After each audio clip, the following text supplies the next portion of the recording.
আমি বক্তব্য রাখার জন্য আহ্বান জানাচ্ছি সুলতান মাহমুদ বাবু, জামালপুর 2। আপনার সময় 7 মিনিট।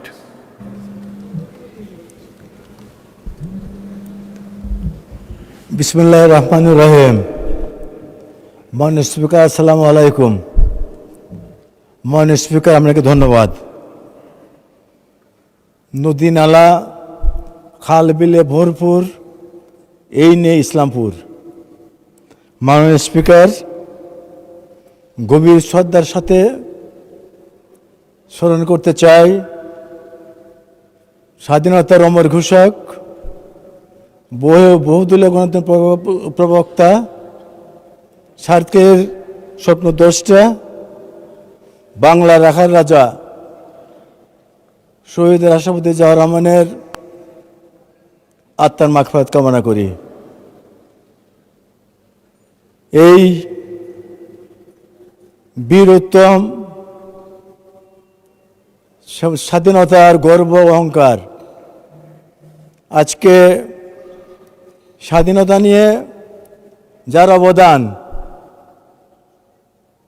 বিরোধী দলের নেতাদের মুখে দেখি তার নাম শোনা যায় না, যার সর্বত্র ত্যাগ দেশ এবং জাতির জন্য আমি মনে করি দলমত নির্বিশেষে তার প্রতি শ্রদ্ধা রাখা প্রয়োজন। মাননীয় স্পিকার, বৃদ্ধাশ্রমের নাম আমরা শুনেছি। যারা পিতামাতার প্রতি অত্যন্তভাবে অখুশি, তাদেরকে বৃদ্ধাশ্রম নেওয়া যায়, তাদেরকেই বৃদ্ধাশ্রম রাখা হয়। যারা অত্যন্ত বাবা মার প্রতি যারা মমতাবোধ যাদের থাকে না তাদের। মাননীয় স্পিকার,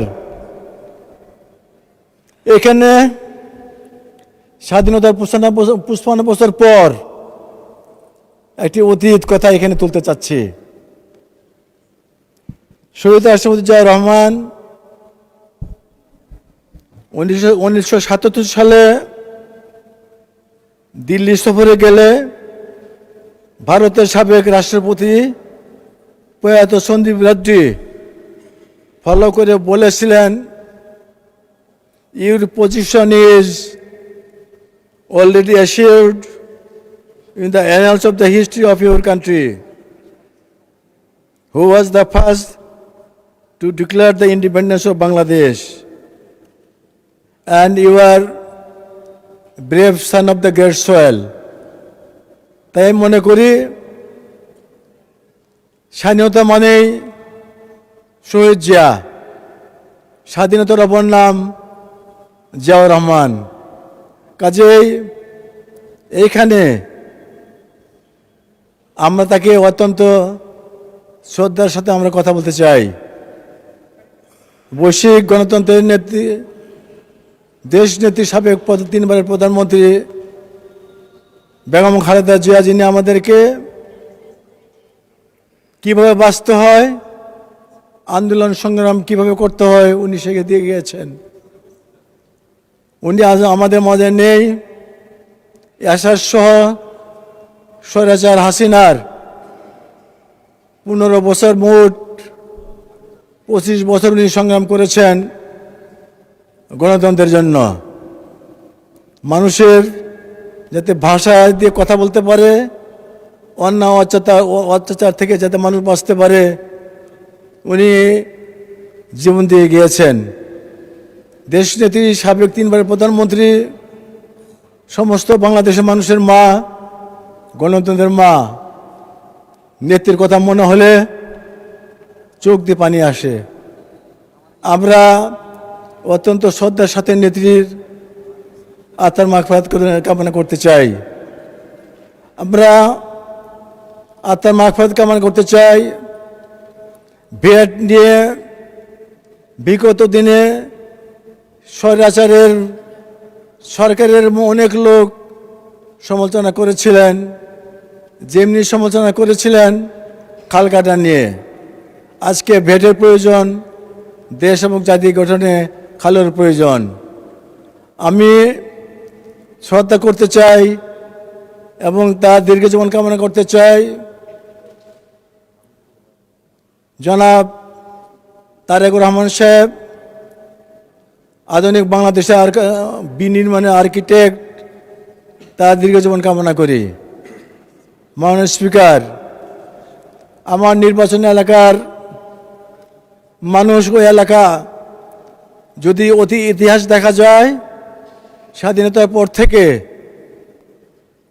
আওয়ামী লীগের রাশেদ মোশাররফ সাহেব, যিনি ভূমি মন্ত্রী ছিলেন, উনি 26 বছর এলাকায় রাজত্ব করে গিয়েছিলেন এবং এলাকার কোনো কাজ উনি করেন নাই, যার ফলে মানুষ আমাকে ভোট দিয়ে এই জাতীয় সংসদে পাঠিয়েছিল এবং আমার এলাকার মানুষ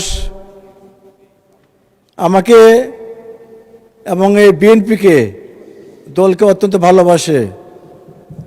এক সময় ওই বৃহত্তর জামালপুর ময়মনসিংহ অঞ্চল আওয়ামী বাকশালী দখলে ছিল। নেত্রী গণতন্ত্রমা আমাকে খুব ভালোবাসতেন। আমাকে বললেন যে যেভাবে হোক তোমাকে ওই ইসলামপুর আসন নিয়ে আসতেই হবে। আমি বললাম আপনি দোয়া করেন আমার জন্য। আজকে ওই অঞ্চলের মানুষ, এলাকায় গিয়েছিলাম, বিদ্যুতের অবস্থা খুব খারাপ। একবার আসলে 2-3 ঘন্টা পরে চলে যায়, আবার 3 দিন থাকে না। জমি জমা থেকে শুরু করে ফসলের কষ্ট, ফসল মারা যাচ্ছে এবং মানুষের কষ্ট হয়, ছাত্রছাত্রীদের কষ্ট হয়। আমি আমার নির্বাচনী এলাকার মানুষের কাছে ফিরে যেতে চাই। ধন্যবাদ মাননীয় সদস্য। আপনি তো বাজেট নিয়ে কোনো কথাই বলেন নাই। আপনাকে 2 মিনিটে আপনার বক্তব্য শেষ করেন। এলাকার মানুষ 3 বার এই জাতীয় মহান সংসদে আমাকে পাঠিয়েছে ভোটের মাধ্যমে।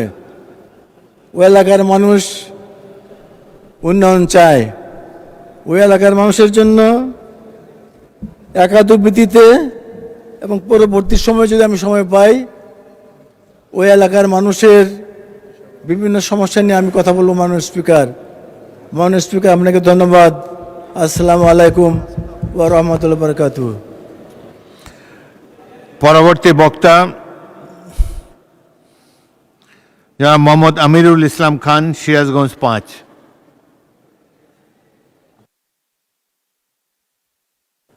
আপনার সময়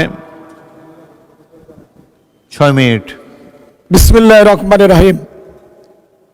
মাননীয় স্পিকার, আপনাকে ধন্যবাদ। সেই সাথে আমরা এই মহান সংসদের সংসদ সদস্য গর্ববোধ করি যে আপনার মতো রণাঙ্গনের একজন মুক্তিযোদ্ধাকে আমরা মাননীয় স্পিকার হিসাবে পেয়েছি। এর জন্য জাতি গর্বিত, আমরাও গর্বিত। এই জন্য আপনাকে আবারও ধন্যবাদ। মাননীয় স্পিকার, দিল্লি নয়, পিন্ডি নয় অন্য কোনো দেশ, সবার উপর বাংলাদেশ। যার মধ্যে দেশপ্রেম থাকে, যার মধ্যে সততা থাকে, যার মধ্যে দেশের মানুষের প্রতি ভালোবাসা থাকে, তার পক্ষেই জাতির সামনে এই স্লোগান দেওয়া সম্ভব। এটা কোনো স্লোগান নয়, এটা রাষ্ট্র পরিচালনার একটি দর্শন। 9,38,000 কোটি টাকার বাজেটের চ্যালেঞ্জ মোকাবেলা চেয়ে এই চ্যালেঞ্জের বুকে ধারণ করে রাষ্ট্র পরিচালনা করা বড় কঠিন।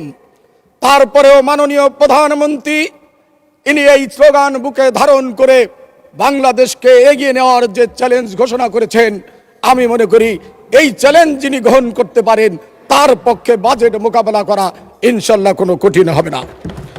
মাননীয় স্পিকার, বিএনপি মানেই চ্যালেঞ্জ, বিএনপি মানেই আত্মনির্ভরশীল বাংলাদেশ। বিএনপি রাজনৈতিক ক্ষেত্রে যেমন চ্যালেঞ্জ গ্রহণ করতে পারে, তেমনি অর্থনৈতিক ক্ষেত্রেও চ্যালেঞ্জ মোকাবেলা করে জাতিকে এগিয়ে নিতে পারে। ইতিহাসে বারবার তার প্রমাণ রেখেছে বিএনপি।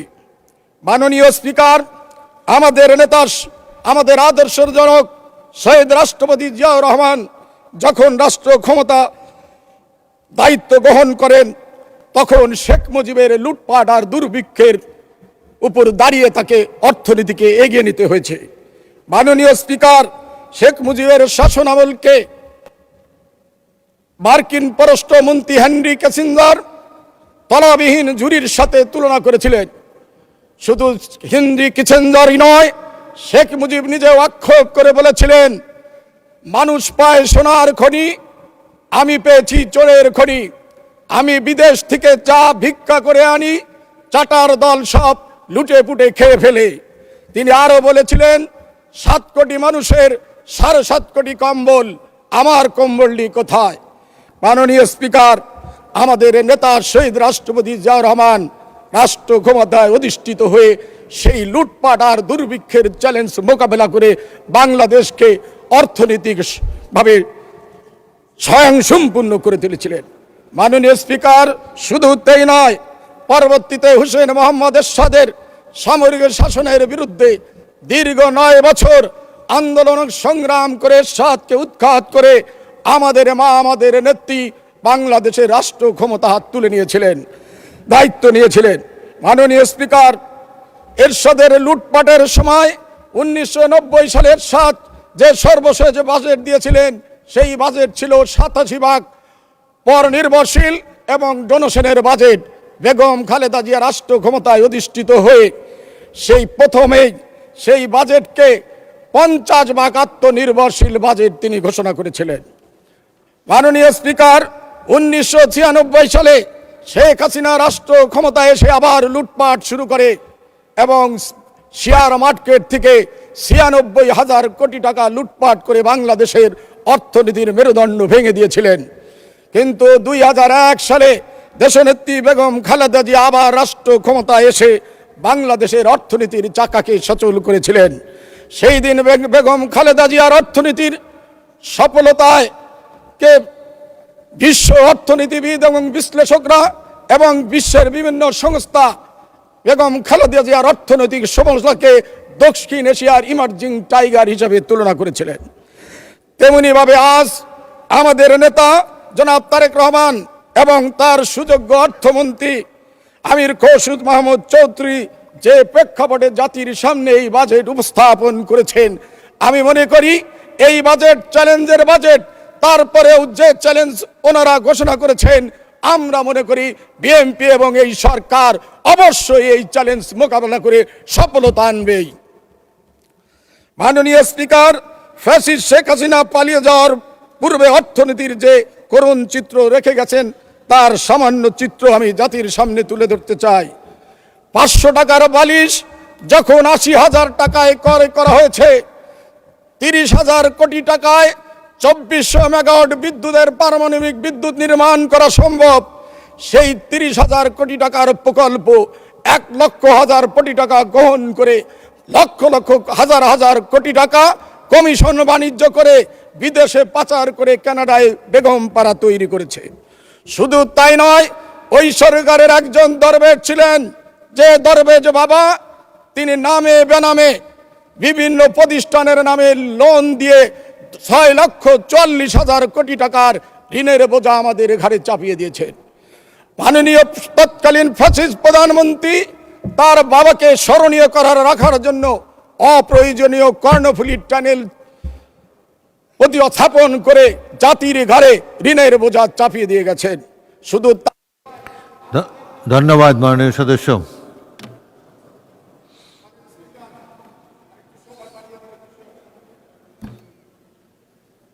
হুইপরা কোনো সময় দিচ্ছে না আপনাকে, 1 মিনিট বলেন। আচ্ছা, 1 মিনিট মাননীয় স্পিকার, 1 মিনিটে শেষ করে দেন। যা হোক, এলাকার কথা নাই বললাম, আমি সর্বশেষ বলতে চাই, জীবন মানেই স্বপ্ন। যে জীবনের স্বপ্ন নেই সেই জীবনের সফলতা নাই। স্বপ্ন মানুষকে সফলতার ধার প্রান্তে পৌঁছে দেয়। আমাদের নেতা, আমাদের অভিভাবক জনাব তারেক রহমান 17 বছর নির্বাসিত থেকে বাংলাদেশে এসে তার অযোগ্য অর্থমন্ত্রীকে নিয়ে যে বাজেট জাতির সামনে উপস্থাপন করেছেন, এই বাজেটের মধ্যে মানুষের মুক্তির যে পথ রয়েছে, জাতিকে শিক্ষিত করে তোলার পথ রয়েছে এবং বাংলাদেশকে আধুনিক বিশ্বে একটি আত্মনির্ভরশীল জাতি হিসাবে প্রতিষ্ঠা করার স্বপ্ন রয়েছে। আমি মনে করি এই স্বপ্নের মধ্যে দিয়েই তারেক রহমান বাংলা। ধন্যবাদ মাননীয় সদস্য। পরবর্তী বক্তা মাননীয় সদস্য মোহাম্মদ আফজাল হোসেন, কুষ্টিয়া 4। আপনার সময় 5 মিনিট। আউযু বিল্লাহি মিনাশ শাইতানির রাজিম। বিসমিল্লাহির রহমানির রহিম। মাননীয় স্পিকার, আপনাকে ধন্যবাদ। আপনার মাধ্যমে আমি আমার নির্বাচনী এলাকা কুষ্টিয়া 4-এর সর্বস্তরের জনতাকে জানাই আন্তরিক মুবারকবাদ।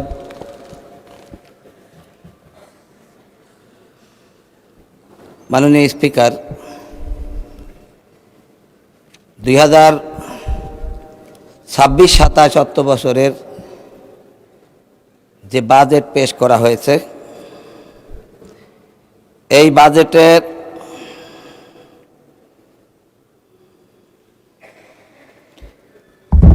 বাংলাদেশের জনগণের আশা আকাঙ্ক্ষার কোনো প্রতিফলন ঘটেনি। মাননীয় স্পিকার,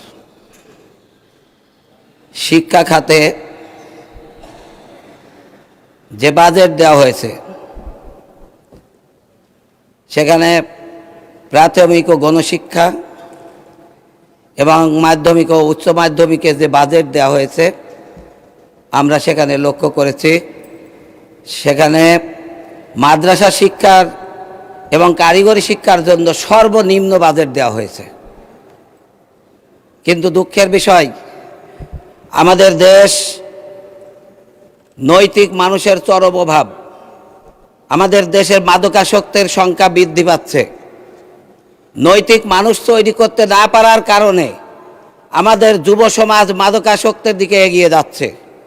সেই ক্ষেত্রে আমি মনে করি মাদ্রাসা শিক্ষার বাজেট বৃদ্ধি করে সেখানে হাফেজি এবং ইবতেদায়ী মাদ্রাসা শিক্ষা ব্যবস্থার ক্ষেত্রে আরও বাজেট বৃদ্ধি করার প্রয়োজন ছিল মাননীয় স্পিকার। কিন্তু আমরা লক্ষ্য করেছি সেখানে বাজেট দেওয়া হয়েছে খুব সামান্য। সেই সাথে মাননীয় স্পিকার, আমরা লক্ষ্য করেছি এদেশে হাজার হাজার মাধ্যমিক এবং উচ্চ মাধ্যমিক শিক্ষক রয়েছে যারা মানবেতর জীবনযাপন করছে, কিন্তু মাধ্যমিক শিক্ষাকে এখনও জাতীয়করণ করা হয় নাই।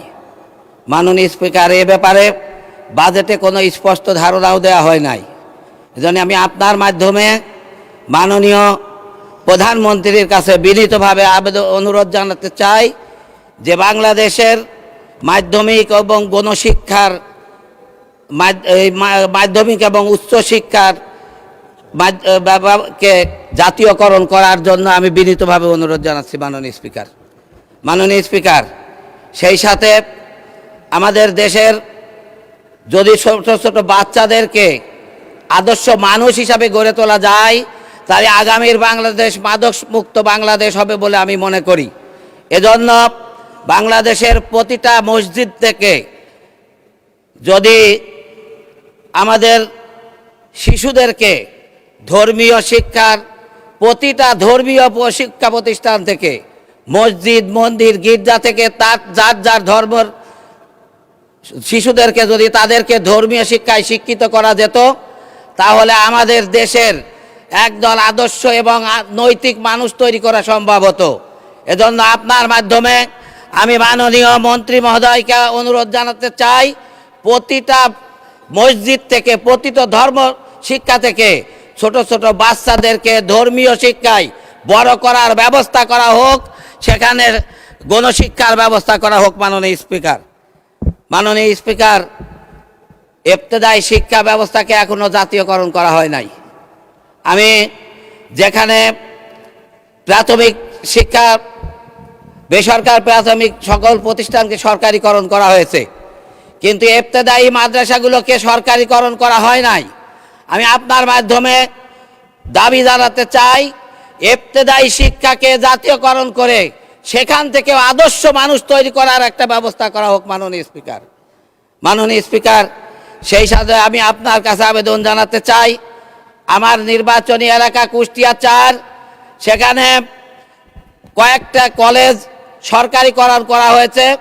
আমাদের কুমারখালী MN পাইলট উচ্চ বিদ্যালয় কুষ্টিয়ার সবচাইতে সুনামধন্য একটা শিক্ষা প্রতিষ্ঠান, কিন্তু এখনো সেই প্রতিষ্ঠানটাকে সরকারিকরণ করা হয় নাই।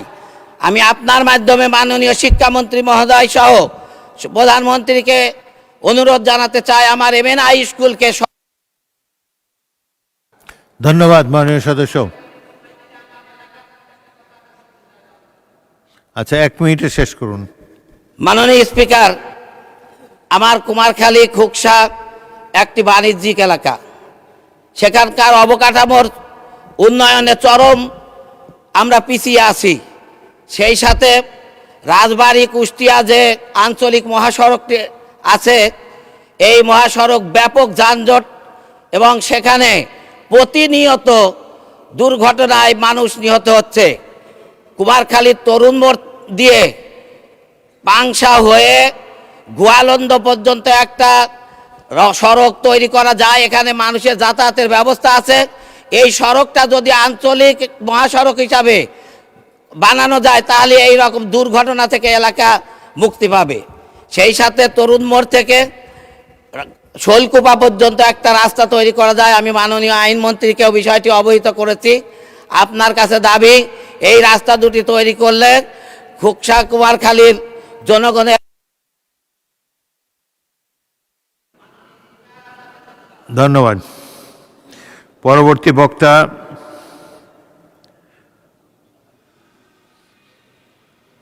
মোহাম্মদ শাহাদাত হোসেন, লক্ষ্মীপুর 1, সময় 8 মিনিট। ঘড়ির দিকে একটু লক্ষ্য রাখবেন। বিসমিল্লাহির রহমানির রহিম। মাননীয় স্পিকার, আপনাকে ধন্যবাদ। দীর্ঘ আন্দোলন সংগ্রামের পরে বাংলাদেশ জাতীয়তাবাদী দলের নেতৃত্বে যখন সরকার গঠিত হয়েছে, গঠিত হওয়ার পরপরে যুদ্ধ, বিধ্বস্ত অর্থনীতি, তারপরে বাজেট, কিছুটা তো এক টেনশনে ছিলাম, কি জানি বাজেট দেয়। ছাত্র জীবন থেকে বাজেটের প্রতি একটা আলাদা লক্ষ্য থাকতো, বাজেটের পক্ষে বিপক্ষে বক্তব্য রাখতাম।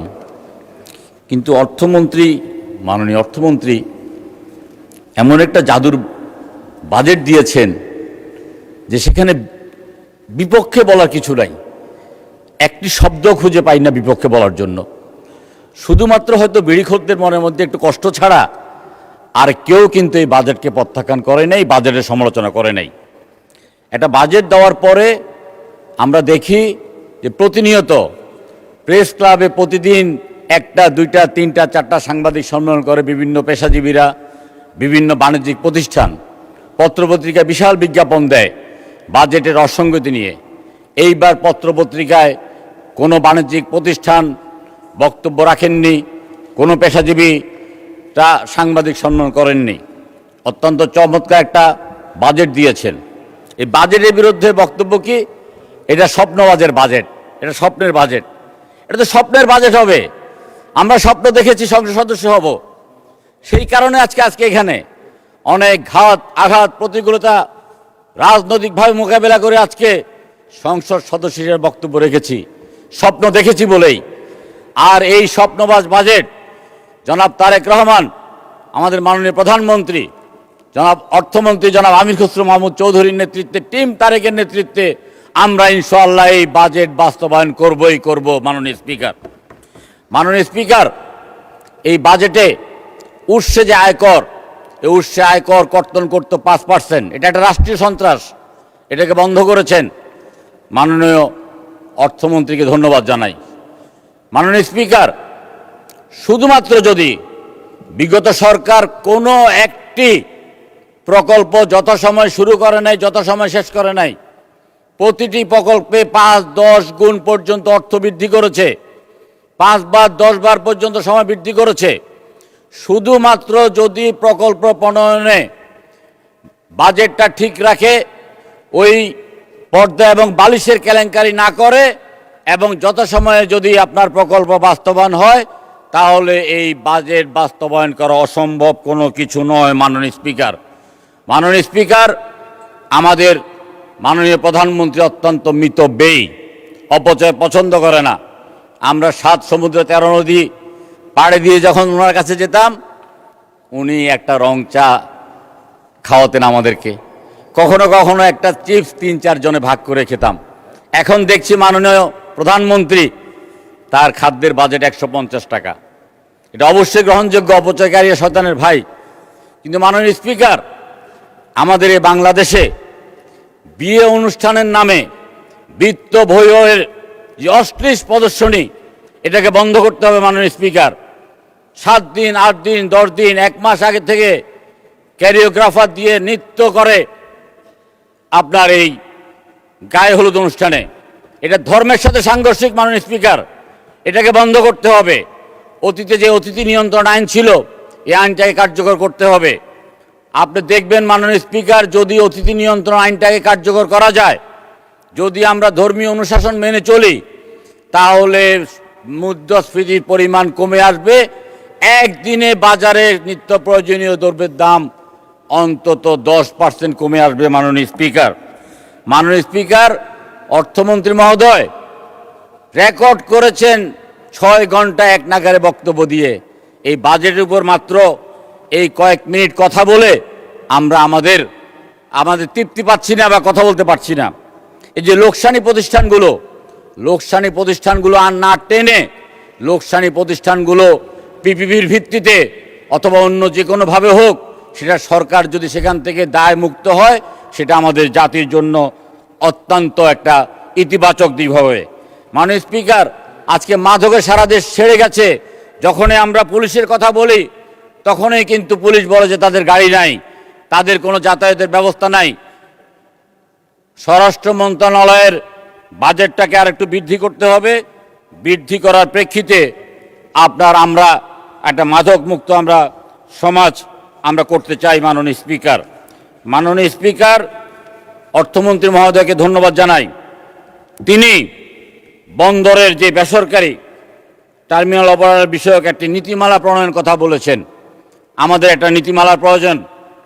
আমরা একটি নীতিমালা করব এবং বিদেশি যে বিনিয়োগ, এই বিনিয়োগের প্রশ্নে আমাদের নীতিমালা থাকবে সবার আগে বাংলাদেশ।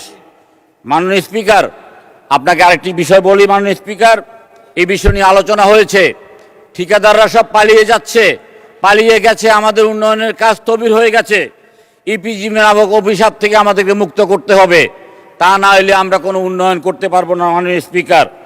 মাননীয় স্পিকার, আমরা যখন অত্যন্ত মনোকষ্ট নিয়ে অথবা হতাশা নিয়ে আমরা যখন মাননীয় মহাসচিবের কাছে যেতাম, তিনি বারবার বলতেন ফিনিক্স পাখির মতো আমরা এক সময় ঘুরে দাঁড়াবো।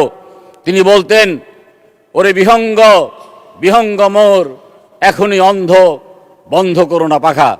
মাননীয় স্পিকার, আমার রামগঞ্জে পানির জন্য হাহাকার। মহাসচিব যিনি এলজিডি মন্ত্রীর দায়িত্বে আছেন, তার প্রতি একটা অনুরোধ করব, তিনি যেন রামগঞ্জ পৌরসভা চিরে একটা ওভারহেড ট্যাঙ্ক নির্মাণ করার জন্য পদক্ষেপ দেন। মাননীয় স্পিকার, আমরা যারা প্রবীণ, আমরা এই বাজেটে প্রবীণদেরকে একটা প্রণোদনা দেওয়ার কথা বলেছি। আমরা যারা যৌবনে, আমরা যারা সরকারকে পেশাজীবী হিসেবে, ব্যবসায়ী হিসেবে বিভিন্ন কর দিতাম, 65 বছর পরে আমাদেরকে যেন সরকারের পক্ষ থেকে, রাষ্ট্রের পক্ষ থেকে একটা প্রণোদনা দেয়। শুধুমাত্র রেলের টিকিট নয় মাননীয় স্পিকার, প্রবীণদেরকে সম্মান করতে হবে। আজকে প্রবীণদের জন্য ব্যাংক বলেন, আপনার স্বাস্থ্য খাতে বলেন, আলাদা লাইন, আলাদাভাবে তাদেরকে সম্মান করতে হবে। মাননীয় স্পিকার, আমরা যারা প্রবীণ, আমরা কিন্তু মোবাইল তেমন ব্যবহার করতে জানি না, রিসিভ করি, কথা বলি, ফেসবুকও তেমন চালাতে পারি না, কিন্তু হোয়াটসঅ্যাপটা একটু বুঝি। মাননীয় স্পিকার, আমরা হোয়াটসঅ্যাপে একটা মেসেজ দিই। আমরা যখন আমাদের চেয়ারম্যান মহোদয়কে একটা মেসেজ দিতাম, আমরা তিত্তের কাকের মতো অপেক্ষা করতাম কখন তিনি সেই মেসেজটা দেখতেন। নীলবাতি জ্বলে উঠলে আমাদের তনুমন নিঙ্করের ঝঙ্কার দিয়ে উঠত। আজকে সরকারি কর্মকর্তারা সেই নীলবাতি বন্ধ করে রেখেছে। আমরা আমরা বিভিন্ন মেসেজ দিই বিভিন্ন কর্মকর্তাকে, তারা কি মেসেজটা পেয়েছে না পায় নাই সেটাও আমরা বুঝে উঠতে পারি না। মাননীয় স্পিকার, আপনার মাধ্যমে আমরা একটা আদেশ চাই যে সরকারি কর্মকর্তারা যেন আমাদের হোয়াটসঅ্যাপের যেই মেসেজটা যেন তারা পেয়েছেন সেটা যেন তারা আমাদেরকে। ধন্যবাদ, ধন্যবাদ মাননীয় সদস্য। এক মিনিটে শেষ করেন। মাননীয় স্পিকার, আমরা যখন নির্বাচনী জনসভায় জনগণের কাছে গিয়েছি, আমরা কেউ বলি নাই যে সংসদে গিয়ে আমরা সুন্দর সুন্দর কথা বলবো, সুন্দর সুন্দর বক্তব্য রাখবো, ভালো ভালো আইন প্রণয়ন করব। আমরা তো আইন প্রণয়তা মাননীয় স্পিকার, কিন্তু আমরা বলেছি যে আমরা রাস্তাঘাটের উন্নয়ন করব, আমরা নতুন নতুন শিক্ষা প্রতিষ্ঠান করব, আমরা জনগণের সেবাকে একদম জনগণের দোরগোড়া আনবো। আমার এলাকা লক্ষ্মীপুর, আমরা চাই হাজীগঞ্জ থেকে রামগঞ্জ হয়ে লক্ষ্মীপুর হয়ে চর আলেকজান্ডার পর্যন্ত একটা রেলপথ চাই, যাতে করে ভোলাবাসীও উপকৃত হয়। মাননীয় স্পিকার, আমরা চাই যে গরিপুর থেকে হাজীগঞ্জ পর্যন্ত 4 লেনের রাস্তাটা হোক। আমরা চাই আমাদের যে হাসপাতাল, এই হাসপাতালটা অচিরেই যেন 100 সুবিধা হয়। মাননীয় স্পিকার, শিক্ষা খাতে অনেক কিছু বলার আছে মাননীয় স্পিকার, বলতে পারছি না, ভবিষ্যতে যদি কখনো সুযোগ পাই আবার বলবো। মাননীয় স্পিকার, আপনাকে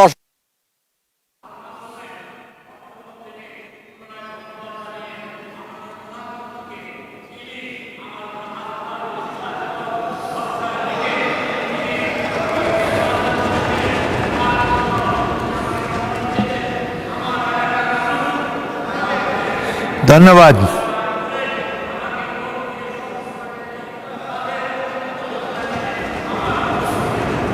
ধন্যবাদ, ধন্যবাদ মাননীয় সদস্য। পরবর্তী বক্তা মাধবী মার্মা, মহিলা আসন 34, আপনার সময় 6 মিনিট।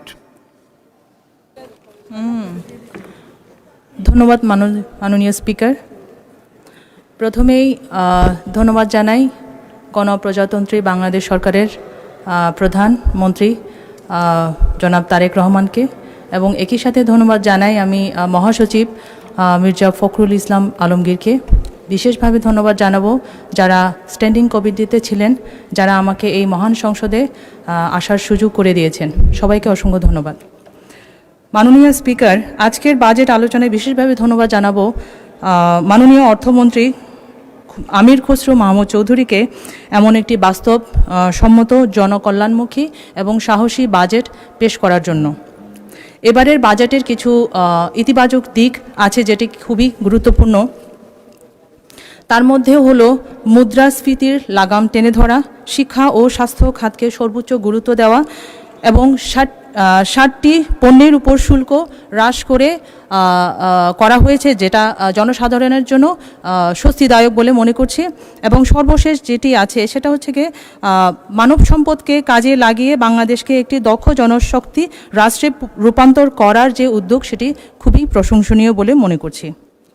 মাননীয় স্পিকার, আমি যেহেতু 3 পার্বত্য এলাকার প্রতিনিধিত্ব করছি, আমার এলাকার কিছু সমস্যা এবং সুপারিশ আমি তুলে ধরতে চাই। প্রথমেই আছে আমার শিক্ষা বিভাগ নিয়ে। মাননীয় স্পিকার, শিক্ষাক্ষেত্রে 3 পার্বত্য জেলা সমতল অঞ্চলের তুলনায় অনেকটা পিছিয়ে আছে। ভৌগোলিক দুর্গমতা এবং জাতিগত বৈচিত্র্যের কথা বিবেচনা করে পার্বত্য এলাকার জন্য শিক্ষা পরিকল্পনা বাস্তবায়ন প্রক্রিয়ায় ভিন্নতা আনা যায় কিনা বিবেচনা করার জন্য বিশেষভাবে অনুরোধ করছি। এখানে আমার 3টি সুপারিশ আছে। একটি হচ্ছে হোস্টেল বা বোর্ডিং বেস স্কুল স্থাপন করা যায় কিনা। মাননীয় স্পিকার, যেহেতু ভৌগোলিক দুর্গমতা, উন্নত যোগাযোগের অভাব এবং বিচ্ছিন্ন বসবাসের কারণে সরকারের পক্ষে প্রতিটি গ্রামে স্কুল প্রতিষ্ঠা করা সম্ভব হয় না এবং এটি খুব একটা ব্যয়বহুলও বটে। সেক্ষেত্রে পার্বত্য অঞ্চলের শিক্ষা ব্যবস্থার উন্নয়নে আবাসিক বিদ্যালয় বা বোর্ডিং স্কুল স্থাপন করার কোনো বিকল্প নেই বলে মনে করছি।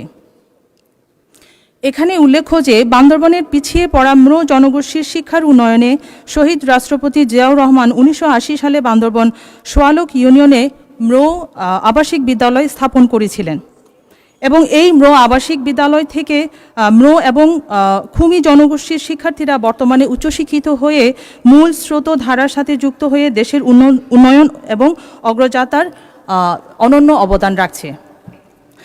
তাই মাননীয় স্পিকার, আপনার মাধ্যমে অনুরোধ জানাই পার্বত্য এলাকায় হোস্টেল বা বোর্ডিং ভিত্তিক স্কুল স্থাপন করা যায় কিনা। 2 নম্বরে আছে মাল্টি লিঙ্গুয়াল এডুকেশন, মাতৃভাষার শিক্ষা। মাননীয় স্পিকার, যেহেতু পার্বত্য এলাকায় জাতিগত বৈচিত্র্যপূর্ণ ও নানা ভাষাভাষীর মানুষ বাস করে, তাই এখানকার শিশু শিক্ষার্থীদের জন্য মাতৃভাষার শিক্ষা কার্যক্রমটি অতীব জরুরি। এটি দুটি ভাষার মধ্যে ব্রিজিংয়ের কাজ করে। মাননীয় স্পিকার, চলমান এই কার্যক্রমটিকে আরও ফলপ্রসূ এবং বেগবান করার জন্য মাতৃভাষার পাঠদানের সক্ষমতা বৃদ্ধির জন্য শিক্ষকদের নিয়মিত প্রশিক্ষণের ব্যবস্থা করা যায় কিনা।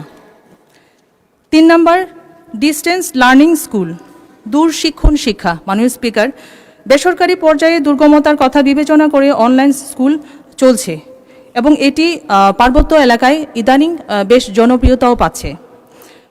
তাই মাননীয় স্পিকার, সরকারি উদ্যোগে উন্নত নেটওয়ার্কিং এবং সোলার সিস্টেম চালু করে দূরশিক্ষণ শিক্ষা ব্যবস্থা যদি চালু করা যেতে পারে, তবে মাননীয় স্পিকার এক্ষেত্রে যাতায়াত, আবাসন ও অন্যান্য ব্যয় তুলনামূলকভাবে কমবে বলে মনে করছি।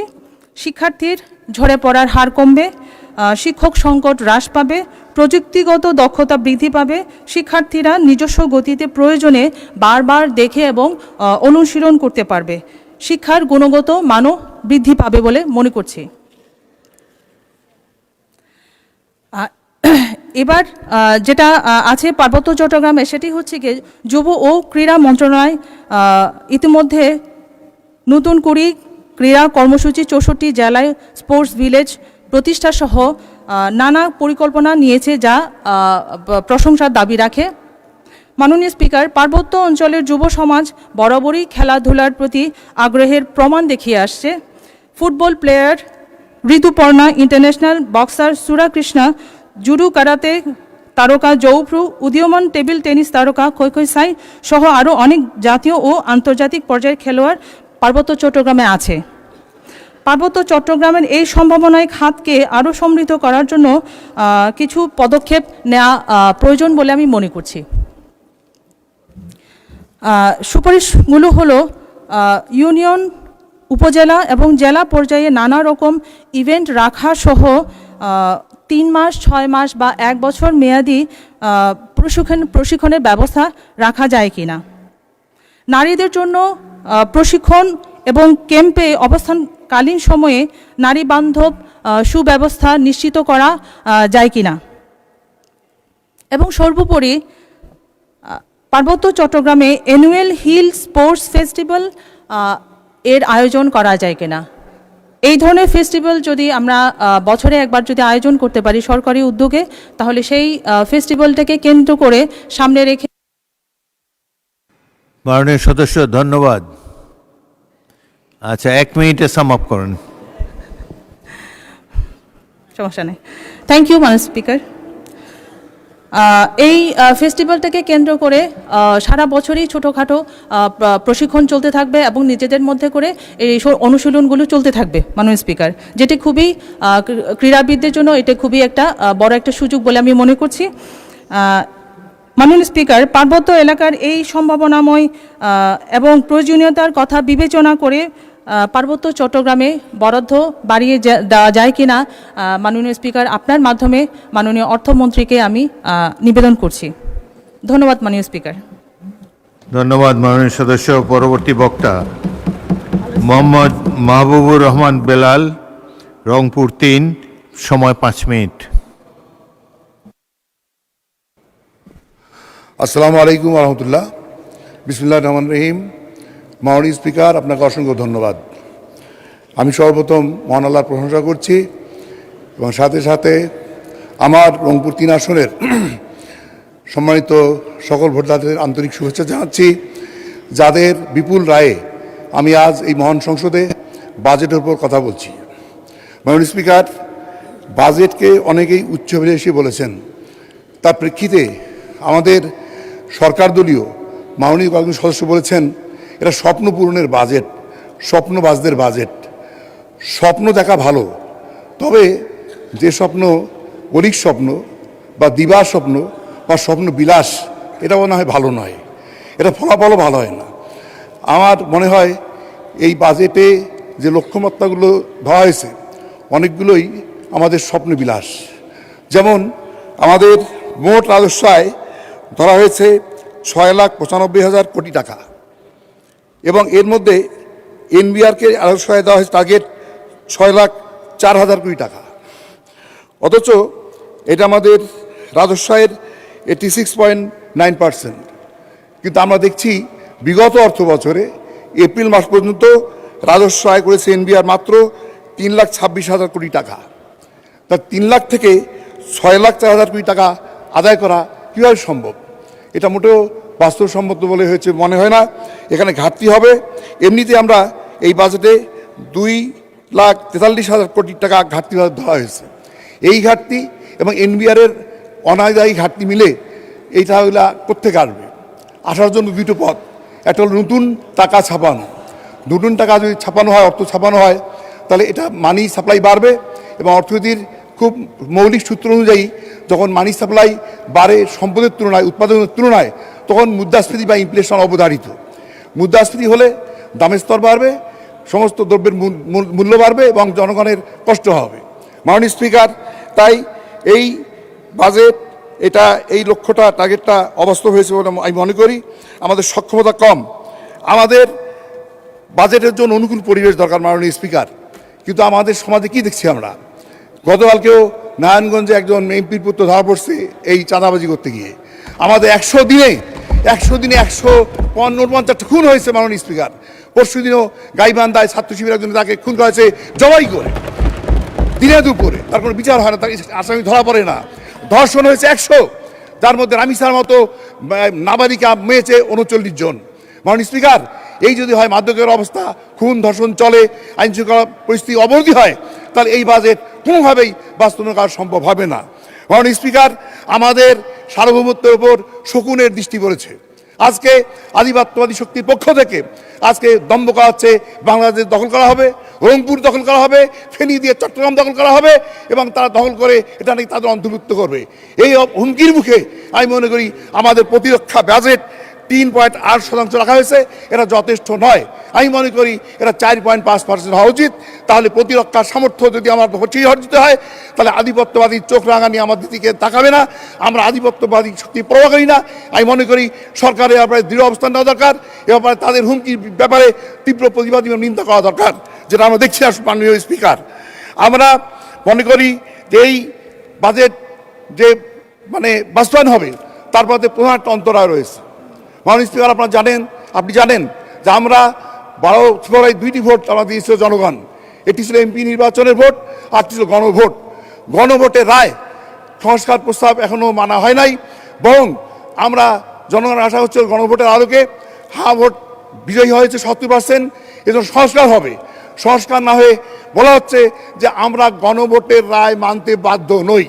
কাজেই এই কথা শোনার পর যারা গণভোটের রায় দিয়েছে হায়ের পক্ষে, তারা যদি একটা মানবিক বাংলাদেশ গড়ার জন্য, ইনসাফের বাংলাদেশ গড়ার জন্য, ফেসিবাদ মুক্ত বাংলাদেশ গড়ার জন্য যদি তারা আন্দোলনের নামে তার যে পরিস্থিতি কী হবে, তখন কি বাজেট মানার মতো বাস্তবায়ন করার পরিবেশ থাকবে? মনে হয় থাকবে না। কাজে আমি মনে করি অবিলম্বে গণভোটের রায় অনুযায়ী প্রয়োজনীয় সংস্কার প্রস্তাব করে জনগণের মানের মধ্যে স্বস্তি ফিরিয়ে আনা উচিত। তাহলেই বাজেট সংক্রান্ত হবে। মাননীয় স্পিকার, আমি মনে করি এই যে বাজেট যেটা প্রস্তাব করা হয়েছে, এটার বৈষম্যের দলিল। এটা বৈষম্যের দলিল, ডিসপ্যারিটির দলিল, রিজনাল ডিসপ্যারিটি। এই বাজেটে উত্তরাঞ্চলকে রংপুর বিভাগকে অস্বীকার করা হয়েছে। মাননীয় স্পিকার, রংপুর বিভাগ এই বাংলাদেশে 25% কৃষি। ধন্যবাদ মাননীয় সদস্য। আপনার সময় শেষ। এক মিনিট, পরবর্তী 1 মিনিটে সাম আপ করেন। 1 মিনিট আমার কথা আছে, আসলে please please please 3 minute, please, 1 minute. 3 minute দেন প্লিজ, 3 মিনিট দেন প্লিজ। আচ্ছা, 2 মিনিটে বলেন। জি, মাননীয় স্পিকার, আমাদের রংপুরে তিস্তা মহাপরিকর মানুষ কাঁদছে অসহায়ের মতো। আজকে তিস্তা মহাপরিকর আলোচনা হয়, কিন্তু এর কোনো বাস্তবায়নের সুনির্দিষ্ট এখানে বরাদ্দ নেই।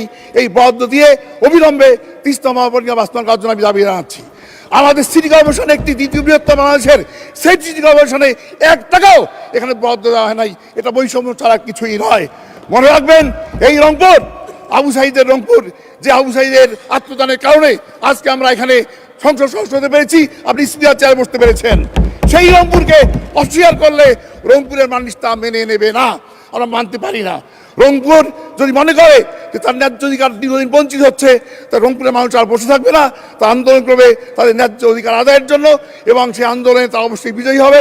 আমরা সেই জায়গার লোক যেখানে জাগো ভাই কণ্ঠে সবাই সেই আহ্বান জানিয়ে আমরা সবাইকে আন্দোলনে আহ্বান জানাবো ন্যায্য অধিকার আদায়ের জন্য। মাননীয় স্পিকার, আমার রংপুরে অনেক সমস্যা মেডিকেল কলেজের ব্যাপারে বারবার বলেছি, সে সমস্যার সমাধান হয়। মাননীয় স্পিকার, মেডিকেল কলেজে অমানবিক পরিস্থিতি বিরাজ করছে, সেখানে অমানবিক একটা স্বাস্থ্য সংকট তৈরি হয়েছে, জনবল নেই, সেখানে 8টা রুগী আসে, ফ্লোয়ে থাকে, করিডোরে থাকে। আমরা বারবার গিয়েছি, লোকাল এমপিরা গিয়েছেন, সেখানে যন্ত্রপাতি নাই, অকেজো, সেখানে জনবল নেই, সেখানে আপনার কি বলে দালাল চক্রের দৌরাত্ম।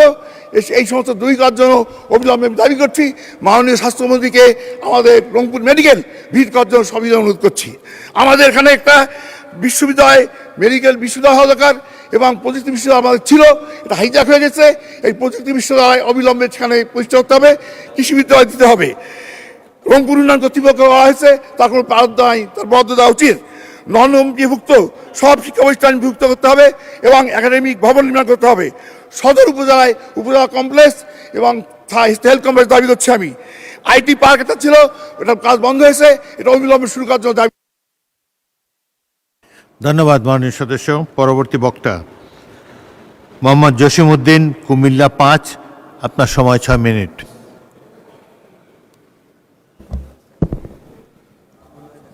ধন্যবাদ মাননীয় স্পিকার। জাতীয় বাজেট 2026-27-এ আমাকে এই মহান সংসদে কথা বলার জন্য আপনাকে ধন্যবাদ। মাননীয় স্পিকার, আমার বক্তব্য শুরুতেই আমি স্মরণ করছি গণতন্ত্রের প্রবক্তা শহীদ রাষ্ট্রপতি জিয়াউর রহমানকে। আমি শ্রদ্ধার সহিত স্মরণ করছি গণতন্ত্রের মাতা, যেই মানুষটি গণতন্ত্রের জন্যে নিজের জীবনকে বিলিয়ে দিয়েছিলেন, দেশনেত্রী আপসীন নেত্রী বেগম খালেদা জিয়াকে। আমি আজকের এই বাজেট বক্তৃতায় আমি স্মরণ করছি শহীদ রাষ্ট্রপতি জিয়াউর রহমানের এবং দেশমাতা বেগম খালেদা জিয়ার উত্তরাধিকারী গণপ্রজাতন্ত্রী বাংলাদেশ সরকারের মাননীয় প্রধানমন্ত্রী জনাব তারেক রহমানকে আমি ধন্যবাদ দিচ্ছি। এই বাজেট এত বড় একটি বিশাল বাজেট, সেই বাজেটের যিনি রূপকার অর্থমন্ত্রী মহোদয়কে। মাননীয় স্পিকার, বিশ্ব অর্থনীতি যখন অনিশ্চয়তার মধ্যে, আন্তর্জাতিক বাজারে অস্থিরতা এবং উন্নয়নশীল দেশগুলো নানামুখী চাপ মোকাবেলা করছে, সেই বাস্তবতায় দাঁড়িয়ে এই সাহসী বাজেট শুধু একটি আর্থিক দলিল নয়, এটি বাংলাদেশের আগামী দিনের আত্মবিশ্বাসের রূপরেখা। মাননীয় স্পিকার, কয়েকদিন আগে আমার নির্বাচনী এলাকায় আমি গিয়েছিলাম।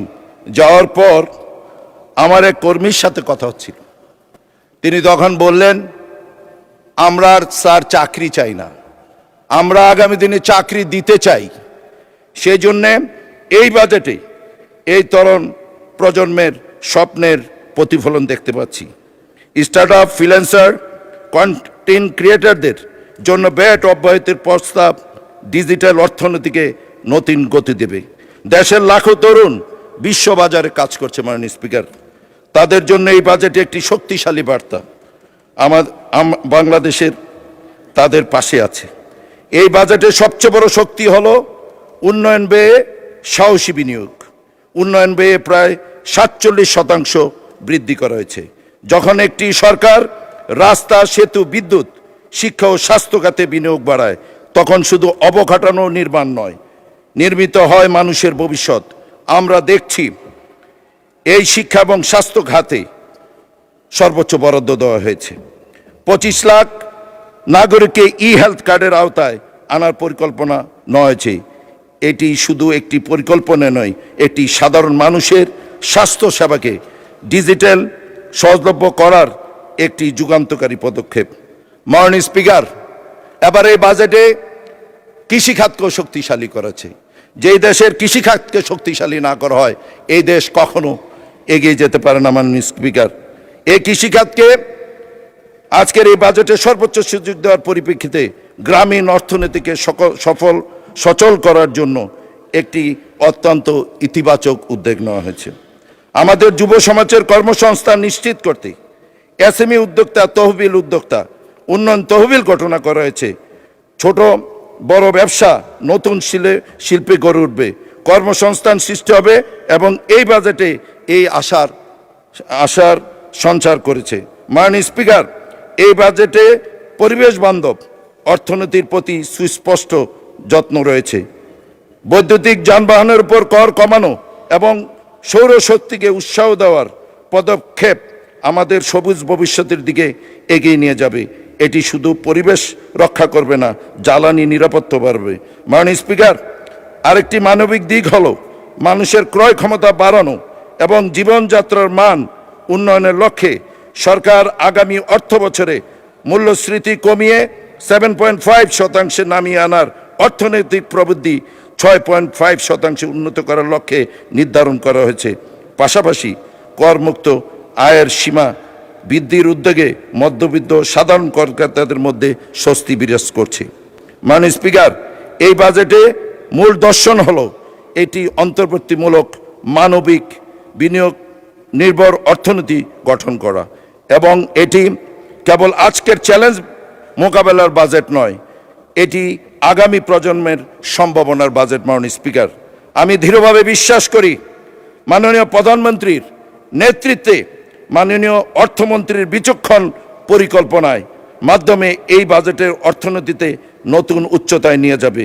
এই বাজেটে প্রতিটি টাকা যেন দুর্নীতি, অর্থ পাচারের কালো হাত থেকে সুরক্ষিত থাকে সেই প্রত্যাশা ব্যক্ত করে আমি বলছি, মাননীয় স্পিকার, আমার নির্বাচনী এলাকা মাননীয় স্পিকার কুমিল্লা 5 বুড়িচং ব্রাহ্মণপাড়া। মাননীয় স্পিকার, আমরা শপথ নেওয়ার পর মাননীয় প্রধানমন্ত্রী এবং স্বরাষ্ট্রমন্ত্রী ঘোষণা করেছেন মাননীয় স্পিকার, সেটা হচ্ছে আমাদের মাদক এবং বিশেষ করে আমাদের ইফটিজিং থেকে শুরু করে কিশোর গ্যাং থেকে শুরু করে জুয়া থেকে শুরু করে জিরো টলারেন্স মাননীয় স্পিকার ঘোষণা করা হয়েছে। মাননীয় স্পিকার, আমি যখনই এলাকাতে যাই মাননীয় স্পিকার, আপনারা জেনে নেবেন সমস্ত সংস্থা। ধন্যবাদ মাননীয় সদস্য। আচ্ছা, 1 মিনিটে কনক্লুড করেন। আমরা তো নতুন আসছি, আপনি তো আমাদের মুরব্বী, 2টা মিনিট দেন মাননীয় স্পিকার। এলাকার কথা একটু না করলে তো এলাকায় জায়গা পাই না মাননীয় স্পিকার। 2টা মিনিট মাননীয় স্পিকার। আচ্ছা মাননীয় স্পিকার, 2 মিনিট যখন বলেন। জি মাননীয় স্পিকার, ধন্যবাদ আপনাকে। মাননীয় স্পিকার, যখন এলাকায় যাই মাননীয় স্পিকার, এখন সংসদ চলে 2 দিন সময় পাই, একদিন শুক্রবার শনিবার। আমি প্রতিনিয়ত মাদকের বিরুদ্ধে মাননীয় স্পিকার, সমস্ত এজেন্সি থেকে জেনে নেবেন আমি মাদকের বিরুদ্ধে সংগ্রাম করি মাননীয় স্পিকার। আমার 2টি উপজেলার মধ্যে মাননীয় স্পিকার, আমাদের 2টি উপজেলায় এই পর্যন্ত মাদকের যাতে যারা মাদক বিক্রেতা, যারা মাদক ব্যবসায়ী এবং যারা মাদক সেবন করে, এই পর্যন্ত 75 জনকে বিভিন্ন মেয়াদে সাজা দেওয়া হয়েছে। কিন্তু অত্যন্ত দুঃখজনক হলো সত্যি মাননীয় স্পিকার, এখানে আইনমন্ত্রী মহোদয় এখানে আছেন মাননীয় স্পিকার, আমি বিনয়ের সহিত অনুরোধ করতে চাই, তারা কোনো সুযোগে যেখানে 1 বছর সাজা হয় সেখানে তারা 15 দিনের মধ্যে তারা বের হয়ে যায়। এই জন্য একটি আইন করা উচিত মাননীয় স্পিকার।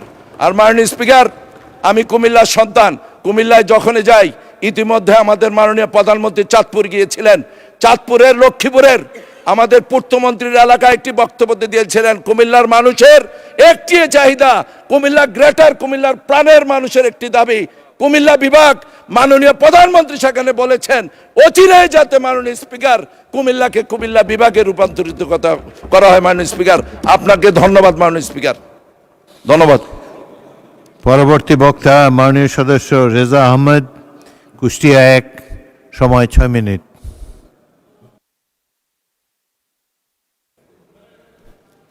বিসমিল্লাহির রহমানির রহিম। মাননীয় স্পিকার, আমাকে মহান সংসদে বাজেটের উপর আলোচনায় সুযোগ দেওয়ার জন্য আপনাকে ধন্যবাদ। আমি প্রথমেই শ্রদ্ধাভরে স্মরণ করি আমার দলের প্রতিষ্ঠাতা,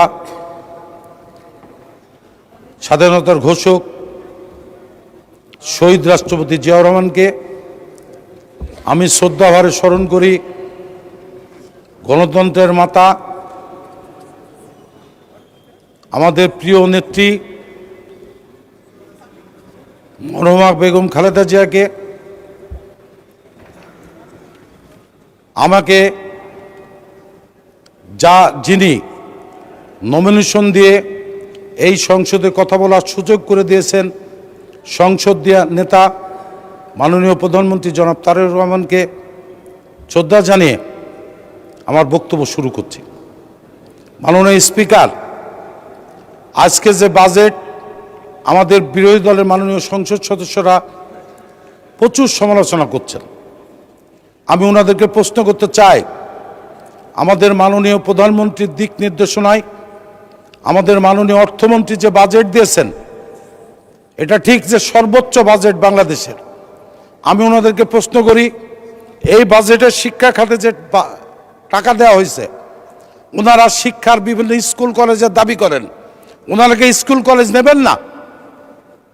তাহলে ওনাদের আসলে স্কুল কলেজের প্রয়োজন নাই। এই বাজেটে দ্বিতীয় সর্বোচ্চ টাকা বরাদ্দ করা হয়েছে স্বাস্থ্য খাতে, ওনারা সবাই হাসপাতাল দাবি করেন। আমাদের মাননীয় স্বাস্থ্যমন্ত্রী বলেছেন সারা বাংলাদেশের সমস্ত উপজেলা হাসপাতালগুলিকে 50 শয্যার থেকে 101 শয্যা তৈরি করা হবে। তাহলে কি ওনাদের আসলে ওনারা হাসপাতাল দাবি করে, তাহলে কি ওনারা হাসপাতাল নেবেন না? তাহলে শুধু বিএনপির সংসদ সদস্যরাই নেবেন? মাননীয় স্পিকার, আজকে আমাদের সরকার ফ্যামিলি কার্ড চালু করেছে। এটা তো 300 আসনেই এই অর্থ বছরে 42 লক্ষ ফ্যামিলি কার্ড দেওয়া হবে। ওনারা কি এই ফ্যামিলি কার্ড দেবেন না? আমাদের সরকার সারা বাংলাদেশে কৃষি কার্ড চালু করেছেন এবং কৃষি কার্ড চালু করতে সারা বাংলাদেশে চালু হবে। ওনারা কি কৃষি কার্ড দেবেন না? কৃষিতে ভর্তুকি দেওয়া হয়েছে, ওনার অঞ্চলকে ওনারা কৃষিতে ভর্তুকি নেবেন না? আমার প্রশ্ন এইগুলি মাননীয় স্পিকার। আমি স্থানীয় শিল্পের উপরে কর কমানো হয়েছে, অনেক জায়গায় কর মুক্ত করা হয়েছে। এটা স্থানীয় শিল্পকে, যাতে আমাদের দেশের শিল্পায়ন দ্রুত আরো বাড়ে এবং কর্মসংস্থান তৈরি হয়। এই কারণে আমার মাননীয় অর্থমন্ত্রী এই ব্যবস্থা তৈরি করেছে। এই জন্য আমি মাননীয় অর্থমন্ত্রীকে ধন্যবাদ জানাই। মাননীয় স্পিকার, আজকে মাননীয় স্বরাষ্ট্রমন্ত্রী চলে গেলেন, আমি একটি রাজনৈতিক কথা বলতে চাই। আমার দেশে মসজিদের রাজনীতি বন্ধ করতে হবে। মসজিদের রাজনীতি বন্ধ করতে হবে। মসজিদ আল্লাহর ঘর, মসজিদে মানুষ নামাজ পড়বে, মসজিদে কোরআন শরীফ পড়বে, কিন্তু একটি রাজনৈতিক দল মসজিদে যাই রাজনীতি করে। মাননীয় স্বরাষ্ট্রমন্ত্রীকে অনুরোধ করব আইন পাশ করার জন্য, যাতে কোন মসজিদ মাদ্রাসায় রাজনৈতিক মিটিং করা যাবে না।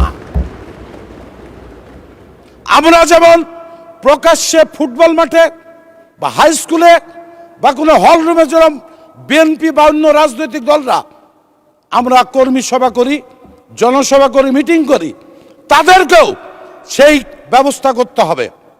তারা মসজিদে মিটিং করতে পারবে না। আমার সাথে সবাই একমত কিনা জানি না।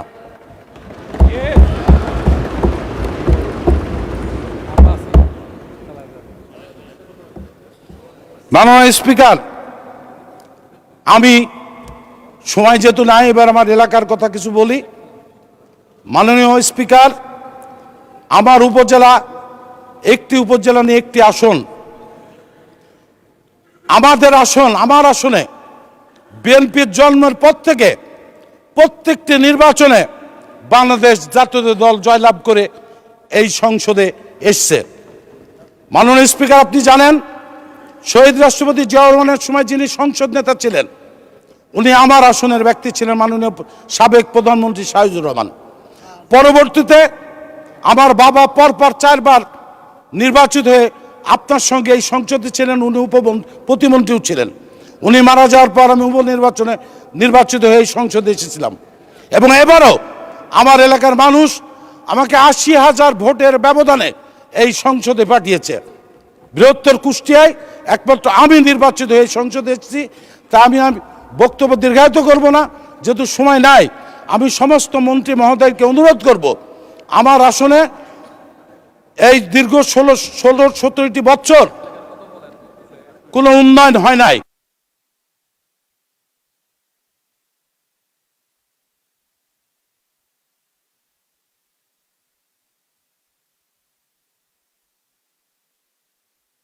আচ্ছা, এক মিনিট বলেন।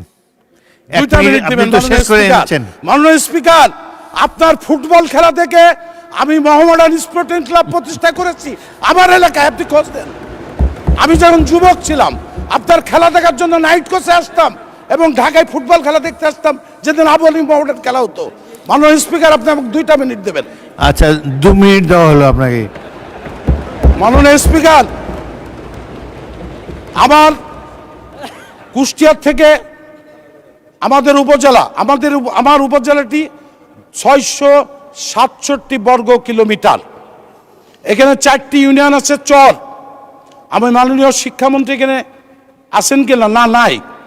আমি শুধু আমার উপজেলার কথা বলছি না, এই যে শিক্ষক নিয়োগ দেয়, এই শিক্ষক চরে কেউ যেতে চায় না।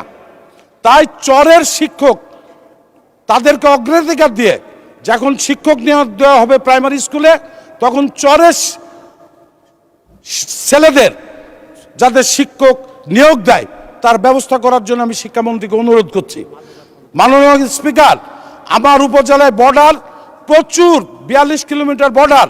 এত ধরনের মাদক আসে যেটা অকল্পনীয়। এই মাদক নিয়ন্ত্রণ করা যাচ্ছে না। প্রশাসন আমার উপজেলায় আপনার 3টা পুলিশের গাড়ি, তার 2টা নষ্ট, তারা কাজ করতে পারে না। ওই জন্য মাননীয় স্বরাষ্ট্রমন্ত্রী থাকলে ভালো হতো। আমার উপজেলায় অন্তত 5টা পুলিশকে গাড়ি দেওয়ার জন্য আমি অনুরোধ করব মাননীয় স্বরাষ্ট্রমন্ত্রীকে। এবং মাননীয় স্পিকার, আমার কুষ্টিয়া জেলার দৌলতপুর, নাটোর জেলার লালপুর, রাজশাহী জেলার পাগাচারঘাট, এইটা হচ্ছে বিশাল চর এবং চরে 2টা বাহিনী তো জন্ম হয়েছে এবং তারা ওই চরের খাস জমি এবং হচ্ছে খড় এবং এই নিয়ে এবং বালিমহল নিয়ে কয়েকটি খুনাখুনি হয়েছে, যেটা আমার মাননীয় সংসদ সদস্য বাগাচারঘাটের আমার চান ভাই বলেছেন। এইখানে যাতে শক্তভাবে এই সন্ত্রাস বন্ধ না করা হয়, যেহেতু আওয়ামী লীগের সময় কিন্তু এই সন্ত্রাসটা ছিল না। এখন মানুষ বলছে যে বিএনপি এসে সন্ত্রাস শুরু হয়েছে। যে কোনো মূল্যে আমি স্বরাষ্ট্রমন্ত্রীকে অনুরোধ করব, সে বিএনপির যে নেতাই প্রশ্রয় দিক, এই বালুমহল বন্ধ। ধন্যবাদ।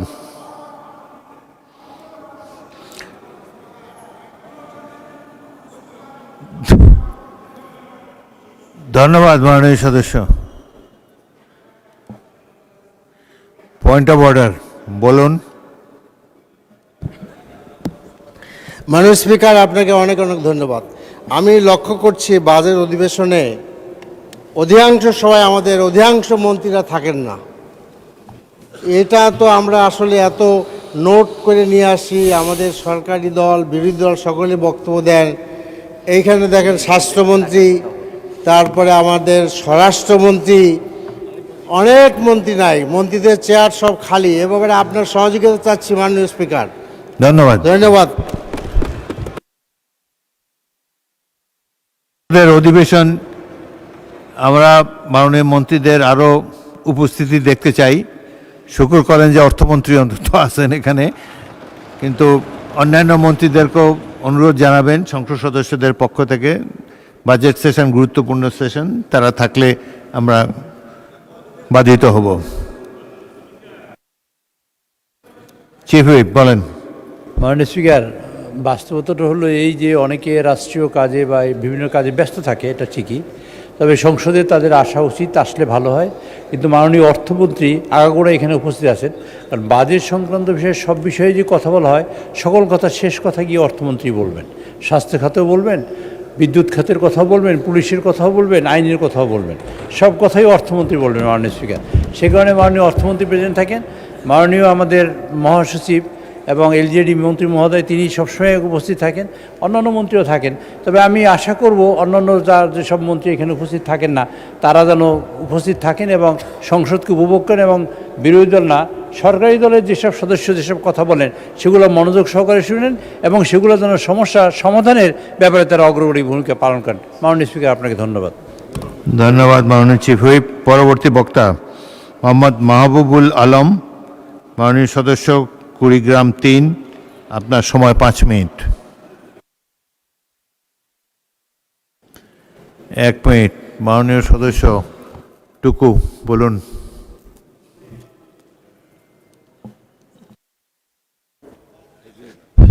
ধন্যবাদ মাননীয় স্পিকার। আমাদের মাননীয় বিরোধী দলের সংসদ সদস্য বললেন আমাদের মন্ত্রীরা নাই।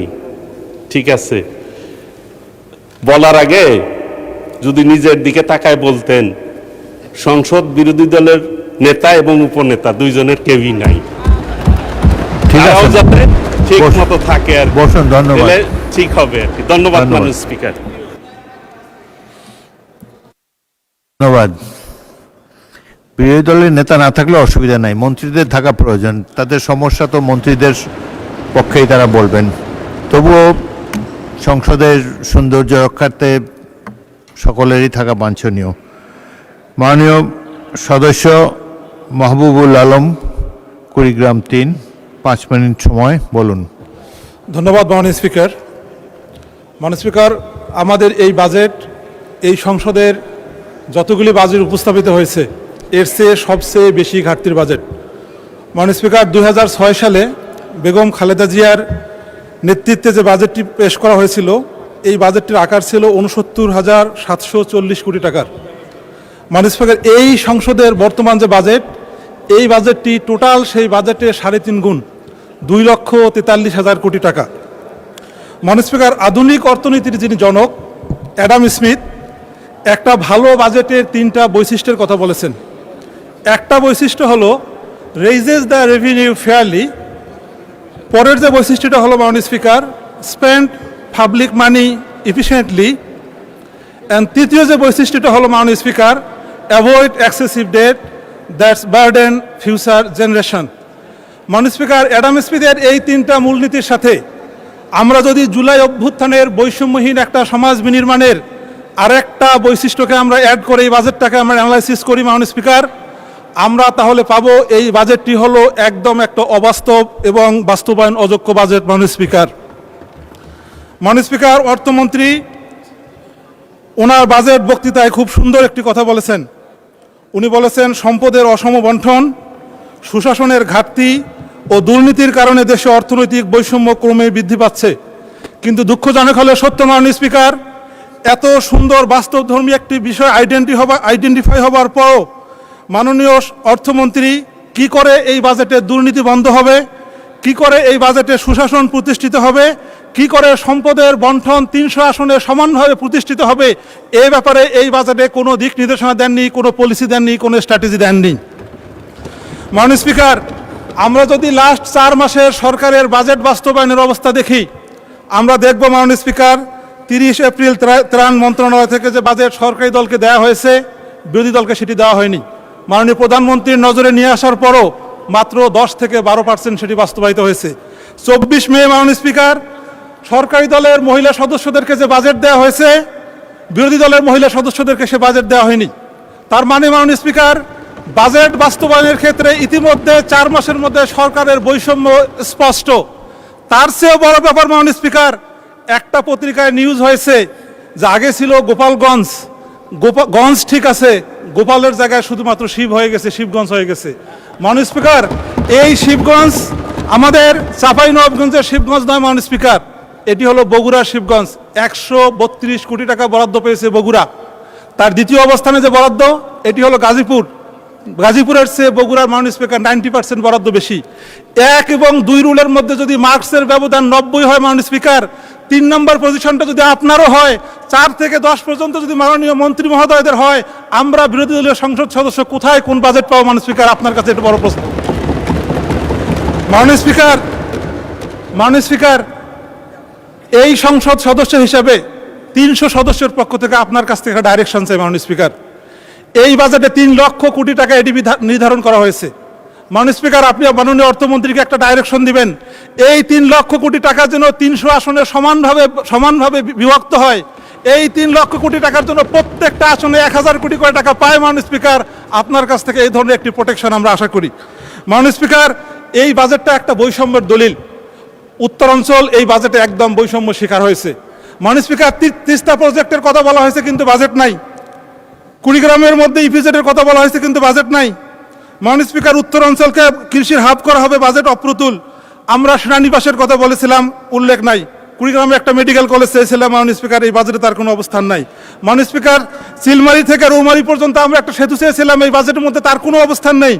আমার নির্বাচনী আসনের মাননীয় স্পিকার 71 রাস্তা কাঁচা, এই 71 রাস্তা যে পাকা হবে এর কোনো গ্যারান্টি আমি বাজেটের মধ্যে খুঁজে পাই না মাননীয় স্পিকার।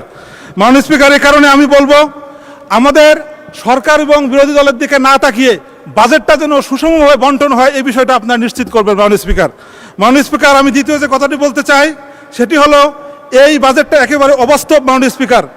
6,04,000 কোটি টাকার যে এনবিআর থেকে যে ট্যাক্স উঠানোর কথা বলা হচ্ছে মাননীয় স্পিকার, এটি গত বছরে 5,64,000 টার্গেট থেকে মাত্র 3,69,000 কোটি টাকা বাজেট ট্যাক্স উঠেছিল। মাননীয় স্পিকার, আমাকে 2 মিনিট সময় বাড়িয়ে দিবেন প্লিজ। জি মাননীয় স্পিকার, 2001 থেকে শুরু করে 2025 সালের পরের বছরে মাননীয় সদস্য 1 মিনিটে সাম আপ করুন। প্লিজ 2 মিনিট মাননীয় স্পিকার। সময় মাননীয় স্পিকার 2 মিনিট প্লিজ মাননীয় স্পিকার। আচ্ছা বলেন 2 মিনিট। মাননীয় স্পিকার, 1 বছর থেকে পরের বছরের রেভিনিউ যদি আমরা অ্যাসেস করি মাননীয় স্পিকার, সবচেয়ে বেশি রেভিনিউ ইনকাম হয়েছিল 2023 সালে, আগের বছর হচ্ছে 55,000 কোটি। মাননীয় স্পিকার, গত বছরের সাথে যদি 60,000 কোটিও আমরা যোগ করে দেই, তাহলে বর্তমান যে রেভিনিউর টার্গেট করা হয়েছে মাননীয় স্পিকার, সেই রেভিনিউর টার্গেটের 60% যদি উঠে মাননীয় স্পিকার, তাও এই বাজেটের মধ্যে প্রায় 4,42,000 কোটি টাকার ঘাটতি থাকবে মাননীয় স্পিকার। যে কারণে মাননীয় স্পিকার, এই বাজেটটা একটা অলিক বাজেট, এই বাজেটটা বাস্তবায়ন কোনোভাবে সম্ভব না মাননীয় স্পিকার। এই বাজেটটা একটা গরিব মারার বাজেট মাননীয় স্পিকার। আমি যদি আপনাকে ছোট্ট একটা উদাহরণ দিই মাননীয় স্পিকার, গত বছরের এই বাজেটে মাননীয় স্পিকার, গত বছরের ট্যাক্স ইয়ারে একজন ব্যক্তির যদি 6 লক্ষ টাকা ইনকাম হতো, তার 3,50,000 কোটি টাকা রেয়াত, 3,50,000 টাকা রেয়াত ছিল মাননীয় স্পিকার। তাকে ট্যাক্স দিতে হতো 2,50,000 টাকার, এবং 5% হিসেবে তাকে দিতে হতো 12,500 টাকা। মাননীয় স্পিকার, মাননীয় অর্থমন্ত্রী মাত্র 25,000 টাকা বাড়িয়েছেন। 6 লক্ষ টাকা যার ইনকাম, তার এখন 2,25,000 টাকার 10% হারে ট্যাক্স দিতে হবে মাননীয় স্পিকার, 20,500 টাকা। তার মানে 6 লক্ষ টাকা ইনকাম করে যে মানুষটি গত বছর মাত্র 12,500 টাকা ট্যাক্স দিয়েছিল, এই বছর তাকে ট্যাক্স দিতে হবে 20,500 টাকা, 10,000 টাকা বেশি মাননীয় স্পিকার। মাননীয় স্পিকার, মাননীয় অর্থমন্ত্রী খুব একটা চালাকি করেছেন মাননীয় স্পিকার। উনি যে অর্থ আইন পাশ করেছেন মাননীয় স্পিকার, এর 93 নম্বর পৃষ্ঠে আপনি দেখবেন, টার্নওভার করের উপর উনি 1% কর বসিয়েছেন। তার মাননীয় স্পিকার, ছোট্ট ছোট যে ব্যবসাগুলো আছে, এগুলো যদি টার্নওভারের উপর 1% কস্ট ট্যাক্স দেয় মাননীয় স্পিকার, তাহলে ব্যবসা চালানো সম্ভব হবে না মাননীয় স্পিকার। মাননীয় স্পিকার, সেই সাথে আমি যে কথাটি বলতে চাই মাননীয় স্পিকার, ছোট ছোট করে মশলার উনি ট্যাক্স কমিয়েছেন, কিন্তু আপনি যদি গ্যাসের দিকে তাকান মাননীয় স্পিকার, তাহলে আপনি দেখবেন যে 2006 সালে গ্যাসের দাম ছিল 650 টাকা, 2025 পর্যন্ত 1215 টাকা, এখন হয়েছে 1885 টাকা মাননীয় স্পিকার। এই গ্যাসের দাম বাড়লে আমাদের রান্নাঘরের মধ্যে কি অবস্থা হবে মাননীয় স্পিকার, এটি সহজে অনুমেয়। মাননীয় স্পিকার, মাননীয় অর্থমন্ত্রী শিক্ষা। ধন্যবাদ মাননীয় সদস্য। আপনি অনেক ক্ষেত্রে বলেছেন বাজেট নাই, ভোলা বৈশাখ সেতুতেও বাজেট নাই। মাননীয় সদস্য GM সিরাজ আছেন? আপনার সময় 8 মিনিট। আপনাকে 8 মিনিট দেওয়া হয়েছে, শুরু করেন।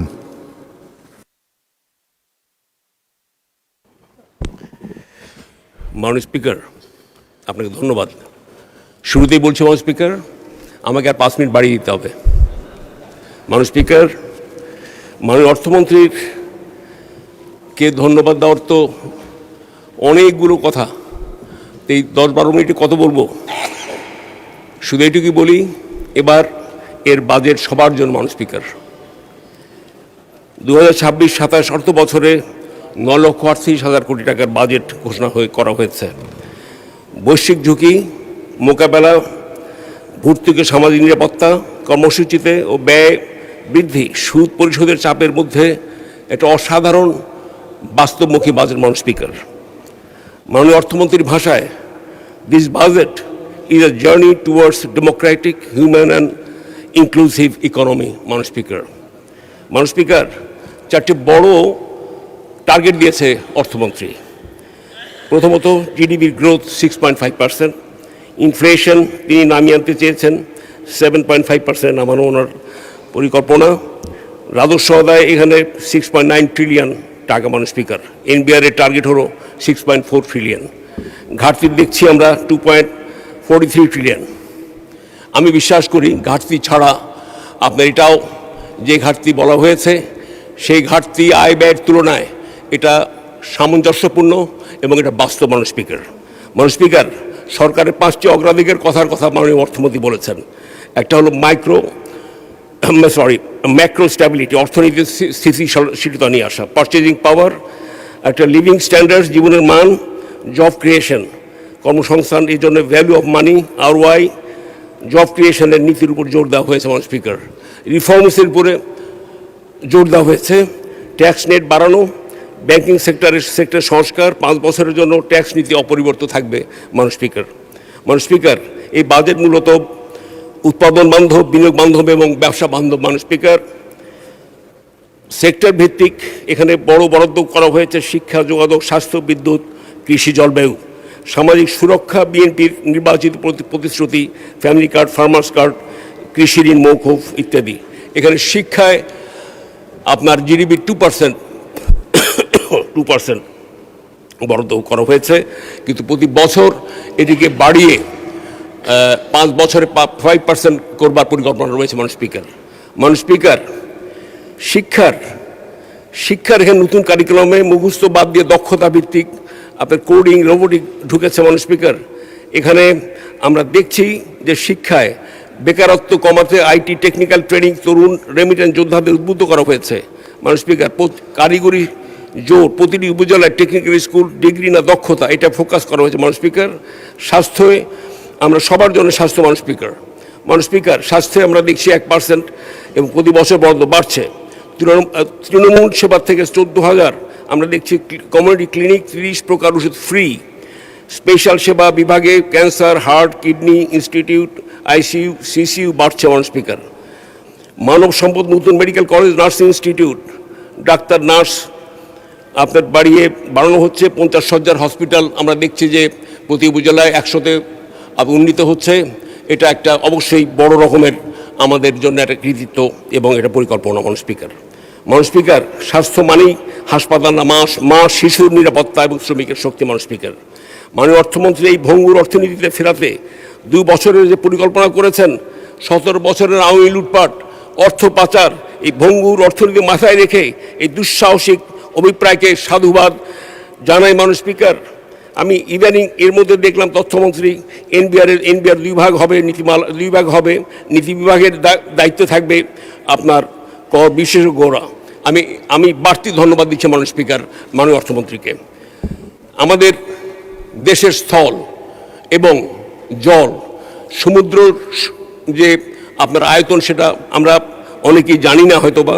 এখানে আমরা জানি মাননীয় স্পিকার, বাংলাদেশের স্থল হচ্ছে 1.45 লক্ষ বর্গ কিলোমিটার, ওয়ারেজ আমাদের আপনার সমুদ্রের আছে হলো 2,07,000 বর্গ কিলোমিটার আমাদের সমুদ্র সীমা। অথচ আমরা এই সমুদ্র নিয়ে কখনো ভাবিনি। বর্তমান সরকার, আমাদের প্রেসিডেন্ট, আমাদের মাননীয় প্রধানমন্ত্রী তারেক রহমান সাহেব তার রূপকল্প এবং তার পরিকল্পনা তিনি প্রকাশ করেছেন, যা আমরা বাজেটের ভিতরে পরিলক্ষিত হয়েছে মাননীয় স্পিকার। এখানে ব্লু ইকোনমি, সুনীল অর্থনীতি, এখানে আমরা দেখতে পাচ্ছি যে সমুদ্র উপকূলীয় সম্পদকে টেকসইভাবে ব্যবহার করার জন্য অর্থনৈতিক প্রবৃদ্ধি, কর্মসংস্থান এবং আয় বৃদ্ধি করবার জন্য বর্তমান সরকারের অভিপ্রায়। আমরা এখানে সরকারের লক্ষ্য বঙ্গোপসাগরের সম্পদকে বৈজ্ঞানিক ও টেকসই উপায়ে কাজে লাগিয়ে মৎস্য পর্যটন বন্দর সমুদ্র শিল্প রপ্তানি খাতকে সম্প্রসারণের মাধ্যমে দেশের অর্থনীতিকে নতুন প্রবৃদ্ধির উৎস সৃষ্টি করার লক্ষ্য। মাননীয় স্পিকার, গ্যাস অনুসন্ধান আমরা দেখেছি 2012-14তে আমরা সমুদ্র জয়লাভ করেছি। ঐতিহাসিকভাবে আমরা দেখছি অনেক প্রচার, কিন্তু সম্পদ আমরা গ্রহণ করতে পারি নাই। সম্পদ তোলার ক্ষমতা ছিল মাননীয় স্পিকার। এই সম্পদ তুলতে গেলে আমাদের কি বলে এটার ওই মাস্টার মাইন্ড লাগতো, যে মাস্টার প্রভুদের আপনার কি বলে নির্দেশ ছাড়া এবং তাদের দয়া ছাড়া আমরা তুলতে পারিনি। কিন্তু এইবার এই সমুদ্রে আমাদের সরকার কি করেছে, আমাদের সরকারের একটা বড় স্টেপ নিয়েছে, সেটা হচ্ছে অফশোর বিডিং রাউন্ড 26 সবচেয়ে বড় উদ্যোগ গ্রহণ করেছে। এবং সমুদ্রের আমরা অনুমতি ছাড়া তো তুলতেই পারিনি, এবার করার অনুমতি লাগেনি। এবং এই যে অনুমতি ছাড়া যে সরকারের সাহস, সেটা হচ্ছে সবার আগে বাংলাদেশ এটি প্রমাণ করে মাননীয় স্পিকার। এই জন্য প্রধানমন্ত্রীকে কারো অনুমতি নিতে হয়নি মাননীয় স্পিকার। আজকে আমি আপনার একটু কথা বলতে চাই, সেটা হলো যে ভারত বাংলাদেশের সম্পর্ক নিয়ে আমি একটু সময় দিবেন মাননীয় স্পিকার। সেটা হলো যে আমরা সবাই চাই ভারত বাংলাদেশ বন্ধুত্বপূর্ণ এবং সম্মানজনকভাবে আমাদের বন্ধুত্ব টিকে রাখি। কারণ আমি বিশ্বাস করি যে ভারত আমাদের প্রতিবেশী। আমরা দুই বন্ধুতে আমাদের বন্ধুত্ব ক্ষণস্থায়ী হয়। আমাদের স্বামী স্ত্রীর সম্পর্কেও আপনার সে সম্পর্ক ক্ষণস্থায়ী হতে পারে, স্বামী স্ত্রীর ডিভোর্স হতে পারে। কিন্তু ভারত বাংলাদেশের যে আমরা প্রতিবেশী, এই প্রতিবেশীর কিন্তু সম্পর্কে ডিভোর্স হতে পারে না। প্রতিবেশীকে আমরা কখনোই অস্বীকার করতে পারি না, না ভারত পারবে না বাংলাদেশ পারবে। এই ক্ষেত্রে আমি যেটা বলতে চাই যে আমরা দেখলাম যে ভারতের আপনার হাই কমিশনার সাহেব তিনি আসলেন, his Excellency mister Dinesh Trivedi, তিনি এসে বাংলাদেশ ভারতের বন্ধুত্ব নিয়ে তিনি কাব্যিক ভাষায় তিনি বললেন, আমরা একই আকাশ একই বাতাসের নিচে আমরা আছি, আমাদের বন্ধুত্ব প্রয়োজন। আমরা কি দেখলাম? আমরা দেখলাম বাংলাদেশের সোশ্যাল মিডিয়াতে বিতর্কের ঝড় এবং ভারত বিরোধী বিভিন্নভাবে আমরা সোশ্যাল মিডিয়াতে বা ইলেকট্রনিক মিডিয়াতে সব কিছুতে আমরা দেখলাম। কেন প্রশ্নটাও যেতে হবে মাননীয় স্পিকার। আমরা জানতে চাই যে আজকে পুশিন, ভারতের ভাষায় পুশব্যাক, এই পুশিন আপনারা মাননীয় সদস্য ধন্যবাদ।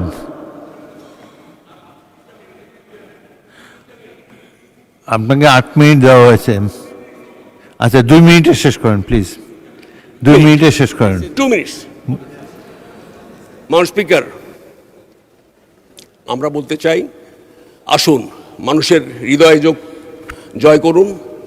মানুষের হৃদয়ের সাথে ভারতবাসী এবং বাংলাদেশের মানুষের সাথে হৃদয়ের সম্পর্ক স্থাপন করি। আমরা চাই ভারত বিরোধিতা অথবা বাংলাদেশ বিরোধিতা এগুলো না হয়। আমরা কি চাই? আমরা শান্তিপূর্ণ অবস্থান করতে চাই। সেই ক্ষেত্রে আমার সবিনয় অনুরোধ ভারতের বর্তমান সরকারের প্রতি যে আপনারা দয়া করে পুশিন বন্ধ করুন এবং একই সাথে পুশিনের চাইতেও আরেকটি বড় মারাত্মক ব্যাধি আমাদের ছেয়ে ফেলেছে। এই মাদক নিয়ে আমরা সর্বগ্রাসী আমাদের যুবক সম্প্রদায়, ছাত্র সম্প্রদায়, সমস্ত শ্রেণীর আমাদেরকে যুগের পর যুগ আমরা ভুগছি। মাননীয় স্পিকার, এই মাদক সরবরাহকারী কারা?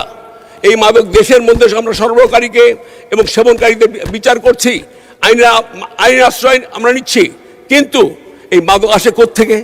এই মাদক আসে বাংলাদেশ এবং ভারতের সীমান্তে বহু কারখানা মাদকের।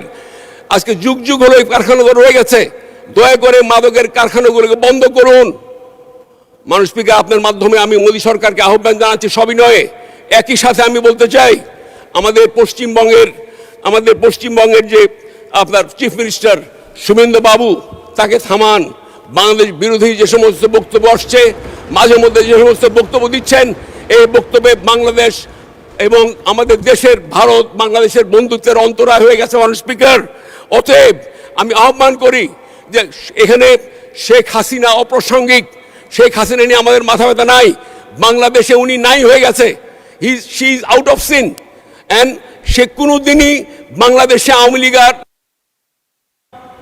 ধন্যবাদ, ধন্যবাদ মাননীয় সদস্য, থ্যাংক ইউ, ধন্যবাদ। মাননীয় সদস্য ইকরামুল বারী টিপু, নওগাঁ 4, আপনার সময় 6 মিনিট।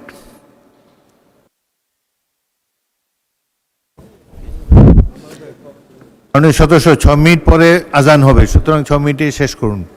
মাননীয় স্পিকার, আপনাকে ধন্যবাদ আমাকে বাজেটের উপর সাধারণ আলোচনায় অংশগ্রহণ করবার সুযোগ দেবার জন্য। আসলে আমরা ট্রেজারি বেঞ্চে যারা রয়েছি এই বাজেটকে স্বাগত জানাবো, বাজেটের ভালো দিকগুলো তুলে ধরবো, এটাই খুব স্বাভাবিক। আমাদের যারা অপোজিশনে রয়েছেন তারা এই বাজেটকে সমালোচনা করবেন, সেটাও স্বাভাবিক। ভুল ত্রুটি ধরিয়ে দেবেন, সেটাই উচিত।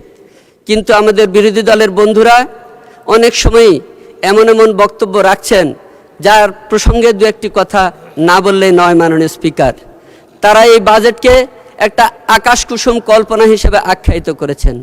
তারা বলছেন যে এই বাজেটে কোনো পরিকল্পনা নেই, ভবিষ্যতে এটা বাস্তবায়ন করা সম্ভব হবে না। আমি বলতে চাই যে তারা ভুলে গেছেন দীর্ঘ 17 বছর লড়াই সংগ্রামের মধ্য দিয়ে এই দেশে গণতন্ত্র পুনঃপ্রতিষ্ঠিত হয়েছে।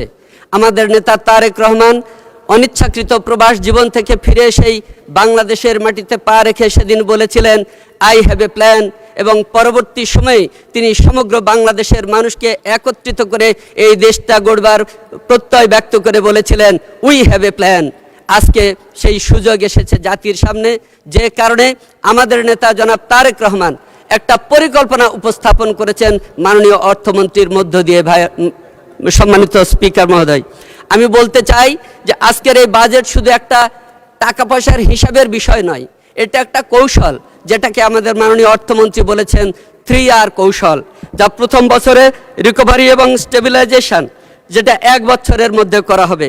এরপরে আগামী 3 বছরের মধ্যে রাজস্ব ব্যবস্থার সংস্কার, বিনিয়োগ ও বেসরকারি খাতের উন্নয়ন, আর্থিক খাত পুনর্গঠন ইত্যাদি সক্ষমতা অর্জনের জন্য এই অর্থনীতিকে একটা রিস্টোরেশনের মধ্যে নিয়ে আসবেন, সেই কৌশল হিসেবে এটাকে উপস্থাপন করেছেন।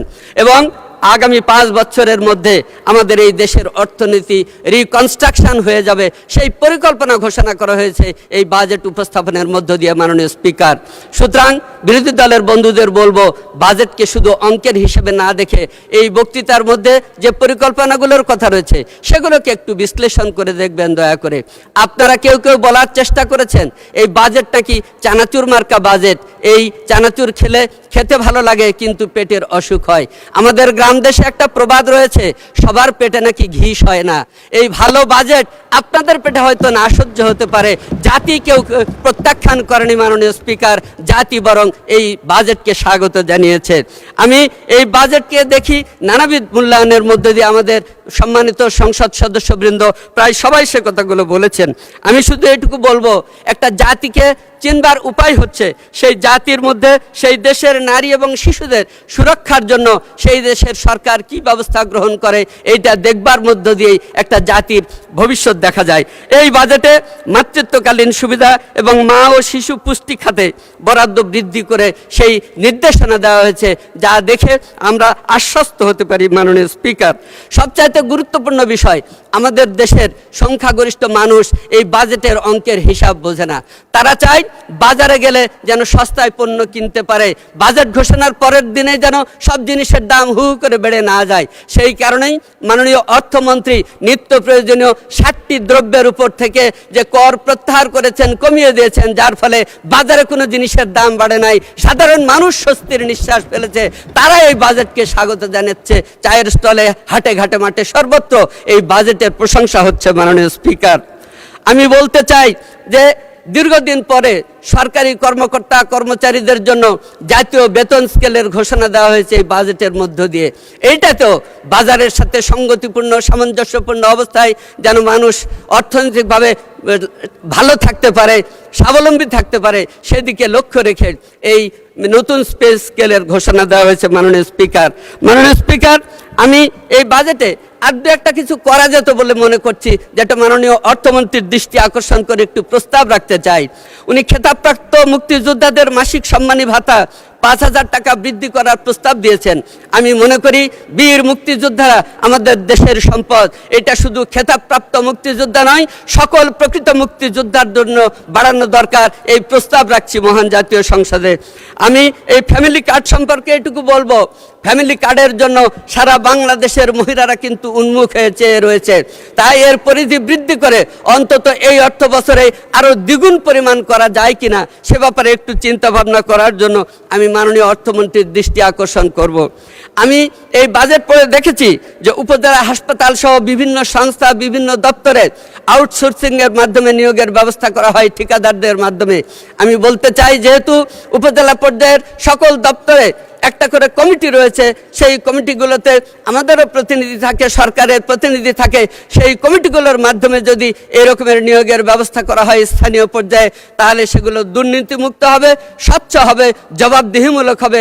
এবং সেই কারণে আমি এই প্রস্তাব রাখতে চাই মাননীয় স্পিকার। মাননীয় স্পিকার, আমি এলাকার উন্নয়নের ব্যাপারে দু একটি কথা বলতে চাই।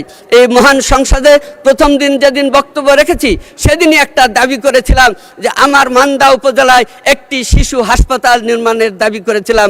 আজকেও সেই দাবির পুনরুল্লেখ করতে চাই মাননীয় স্পিকার। আমি দাবি করতে চাই মান্দা উপজেলার একমাত্র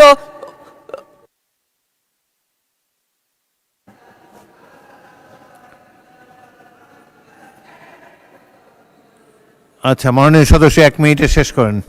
আমার সেই মান্দা থানা আদর্শ বালিকা বিদ্যালয় কলেজকে জাতীয়করণ করা হোক, সেই প্রস্তাব রাখছি।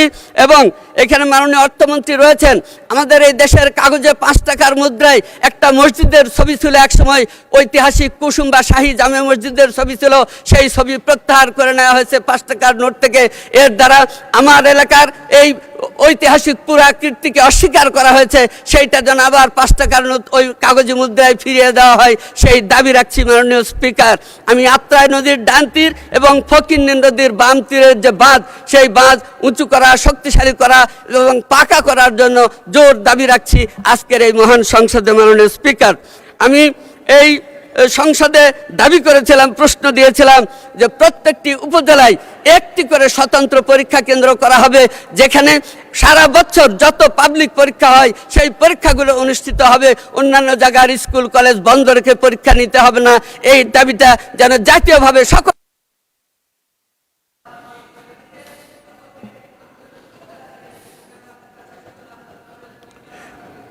মাননীয় সদস্যবৃন্দ, সংসদের বৈঠক আসরের নামাজের জন্য 30 মিনিটে বিরতি দেওয়া হলো। আপনাদেরকে ধন্যবাদ।